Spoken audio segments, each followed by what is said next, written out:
സുജിത്തിനെ ഞാൻ വിളിക്കാറുണ്ട്, സുജിത്ത് എന്നെ വിളിക്കാറുണ്ട്, കാര്യങ്ങൾ പറയാറുണ്ട്. അങ്ങനെ ഒരു ബന്ധം കാത്തു സൂക്ഷിച്ച് പിരിയാൻ പറ്റിയെങ്കിൽ അതിനപ്പുറത്തേക്കൊന്നുമില്ല.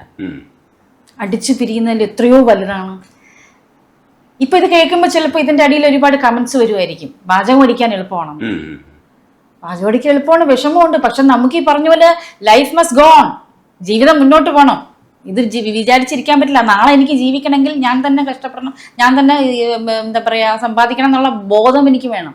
എങ്കിൽ നമ്മൾ അത് കളഞ്ഞിട്ട് നമ്മുടെ സ്വന്തം അച്ഛനും അമ്മയും മരിച്ചു പോയാൽ നമ്മൾ ജീവിക്കുന്നില്ലേ? നമ്മളത് മറന്ന്, ഓർമ്മയിലുണ്ടാവും മനസ്സിൽ, പക്ഷെ നമ്മൾ അത് മറന്ന് നമ്മുടെ ജീവിതം മുന്നോട്ട് കൊണ്ടുപോവാണ്. എന്ന് വെച്ചാൽ നമ്മൾ ചിരിക്കാതിരിക്കുന്നില്ലേ, നമ്മൾ സന്തോഷിക്കാതിരിക്കുന്നില്ലേ, നമ്മളൊരു കല്യാണത്തിന് പോകുന്നില്ലേ, പാർട്ടിക്ക് പോകുന്നില്ലേ? അതുപോലുള്ളൂ. മരണവും മറക്കുന്നുണ്ടെങ്കിൽ എന്തുകൊണ്ടും നമുക്ക് നമ്മുടെ പാസ്റ്റുകൾ മറക്കുക. പക്ഷെ മനസ്സിലുണ്ടാവണം, ഞങ്ങൾ രണ്ടുപേരെയും ഒരുമിച്ച് ചേർത്ത് നിർത്തുന്ന ഒരു ഘടകം നമ്മുടെ മോളാണ്. അതുകൊണ്ടാണ് ഞാൻ പറഞ്ഞത്, വളരെ അണ്ടർസ്റ്റാൻഡിങ് ആയിട്ടുള്ള കുട്ടിയാണ് ഞങ്ങളുടെ മോള്. എൻ്റെ മോളല്ല, ഞങ്ങളുടെ മോള്. സോ ഞാനും സുജിത്തും സ്റ്റിൽ ഗുഡ് ഫ്രണ്ട്സ്. പ്രൊഫഷണലി ഞങ്ങൾ അങ്ങോട്ടും ഇങ്ങോട്ടും ഓരോ കാര്യങ്ങൾ സംസാരിക്കാറുണ്ട്.